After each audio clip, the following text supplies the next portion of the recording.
CBN Meio Ambiente e Sustentabilidade, com Marco Bravo. Marco Bravo, bom dia. Bom dia, Patrícia. Bom dia a todos os ouvintes da Rádio CBN. Continuamos com a nossa série das espécies em risco de extinção. E hoje a gente traz um gigante, mas ele tem uma cara tão fofa. É o peixe-boi marinho, não é? Peixe-boi marinho. São 3 espécies no mundo, né? Tem o peixe-boi marinho do Caribe e da costa brasileira, o peixe-boi da Amazônia, exclusivo de água doce da Amazônia, e o peixe-boi da África, em rios da costa da África. E tem o dugongo. O dugongo parece com... É porque é da mesma ordem dos sirênios. O dugongo é no Oceano Índico, é uma outra espécie, mas é da mesma ordem, e ele tem uma cauda de golfinho, é diferente um pouquinho. E você sabe que já existiu a vaca marinha, né? É mesmo? A vaca marinha foi descoberta em 1741, no Estreito de Bering, ali entre a Rússia e o Alasca. Tinha cerca de 9 metros e pesava 10 toneladas. Foi extinta 30 anos depois. Se ela foi descoberta em 1741, ela foi extinta em 1771. Quer dizer, devido à caça intensa, carne, gordura e couro. Um lamento. Quando uma espécie é extinta, é uma derrota para a humanidade. Então, quer dizer, o gênero é o Triquex, que é o gênero das 3 espécies de peixe-boi que eu falei aqui. É um animal dócil. No Brasil, nós temos alguns pontos de proteção, tá? Na região Nordeste, tá? Então, é importante a gente parar para refletir sobre isso. Então, é um mamífero aquático, herbívoro, que habita águas costeiras e estuários e rios. Alimenta de planta. É muito dócil, né? Ele sobe para respirar. Ao subir, ele foi muito caçado. Então, facilmente caçado devido à sua gordura, o couro. Então, ele consome capim, algas e gramíneas e submersas. Tem um porte robusto. Ele é muito dócil, né? Lá na ilha de Itamaracá, em Pernambuco, perto de Recife, tem um centro de proteção, já estive lá.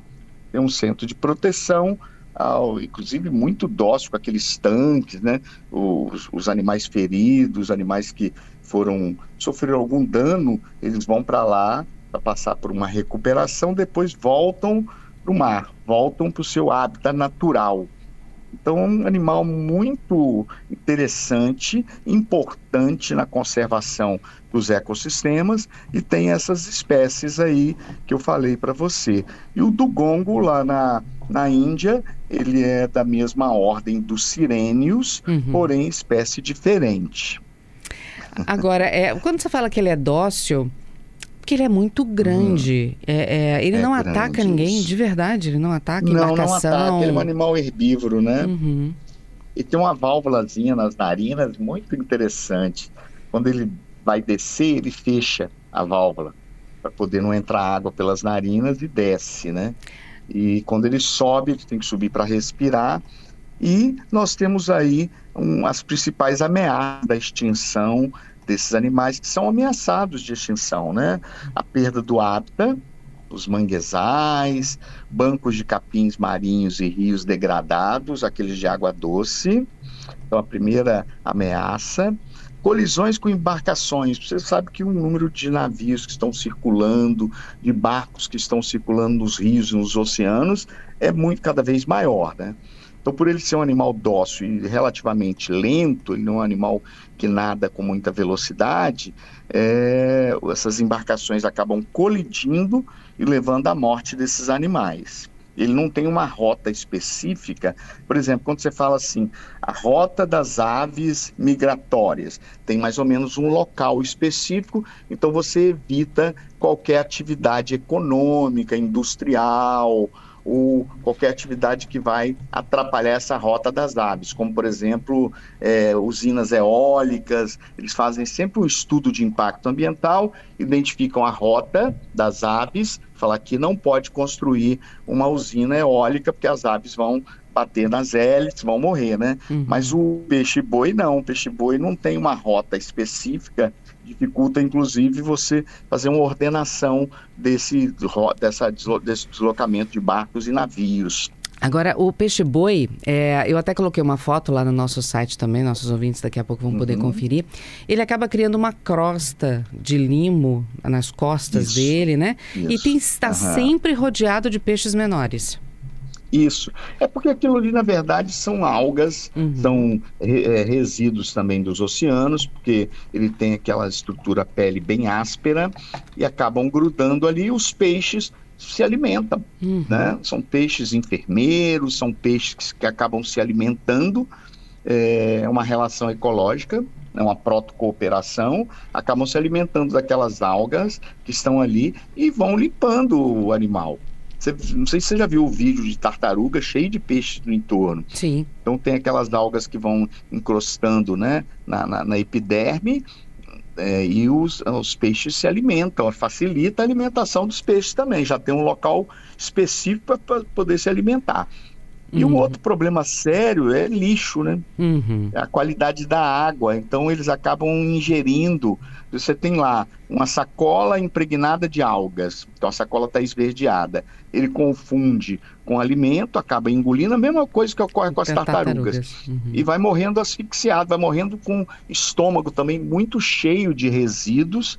Então os resíduos e a poluição da água também são danos que vêm levando a perda do número de indivíduos. Caça, então ainda tem, infelizmente, melhorou muito isso, mas ainda tem alguns indivíduos irresponsáveis, né, que por ambição acabam caçando pelo couro e pela carne, então populações persistentes, né? E as mudanças climáticas, a temperatura da água, a mudança das correntes e a disponibilidade de alimentos. Isso são fatores que vêm provocando a diminuição do número de indivíduos e ameaçando a espécie, né? Marco, Álvaro Guareschi que está aqui conosco. Porque, Patrícia, você falou aí da foto e aí eu fui lá dar uma olhadinha também, né? Porque o Marcos falou sobre esses animais, que inclusive em inglês chamam de manati, né? E aí, tô vendo aqui, Marcos, tem muita foto, só de pesquisar peixe, boi marinho, muita foto de sempre uma mãe com um filhote, então parece ser animais que têm uma relação muito familiar assim, tem uma relação disso com essa questão da extinção. Né? É um mamífero também, não é? É um mamífero, ele vai cuidar do filhote até ele se tornar independente. É um amor, não dá nem pra gente mensurar, né? É um amor fantástico de cuidar, de amamentar, inclusive os filhotes lá na ilha de Itamaracá tem grandes mamadeiras, né, que eles dão lá para os filhotes, acho muito bonitinho, muito bacana. Essa ciranda quem me deu foi Lia, que mora na ilha de Itamaracá. Você já ouviu isso? Não. Essa ciranda quem me deu foi Lia, que mora na ilha de Itamaracá. É uma ciranda lá no Nordeste. Eu conheci a Lia, tive lá, a Lia estava viva ainda. Olha. Uma senhora, né, alta, magra, e ela dançou ciranda com a gente lá nesse local de conservação do peixe-boi marinho. A Alessandra está aqui com a gente dizendo que em São Miguel dos Milagres, em Alagoas, né, tem um centro de preservação e ela disse que é lindo, com caixa alta ainda.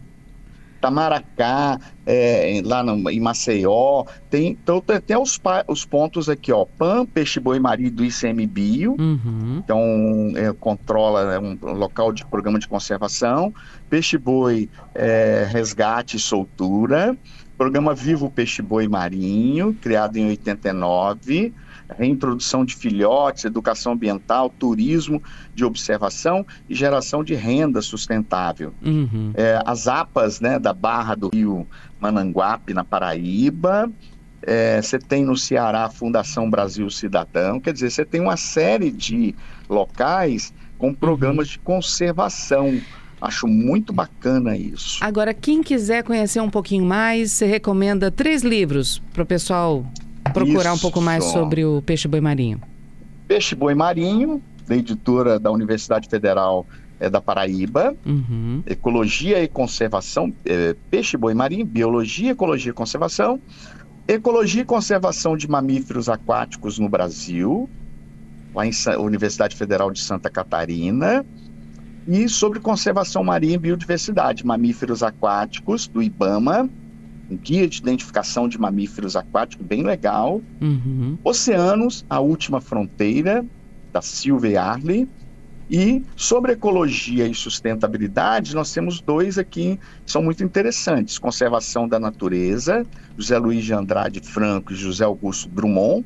E esse livro, que é o grande marco ambiental, foi o primeiro livro escrito pela Raquel Kerson, falando sobre essa questão da diminuição dos hábitats. É um clássico ambiental chamado Primavera Silenciosa. Quando eles começaram a usar agrotóxicos lá no Vietnã, né, aqueles desfolhante organoclorado altamente cancerígeno que provocava a queda das folhas, que a gente chama de caducifolia, ela observou que as aves não cantaram mais. Por quê? Começaram a morrer. Porque esses agrotóxicos atuam sobre o metabolismo do cálcio, na formação da casca do ovo. Então a casca ficou frágil. Quando as fêmeas depositavam os ovos trincavam. Esse livro eu aconselho todos a lerem. Primavera Silenciosa, Raquel Kerson. É isso aí. E semana que vem, Ararinha Azul? Ararinha Azul, para a gente concluir os animais ameaçados de extinção. É isso, Patrícia. aí. Obrigada, Marco Bravo. Até semana que vem. Eu que agradeço. Um grande abraço a todos os ouvintes da Rádio CBN. Até a próxima.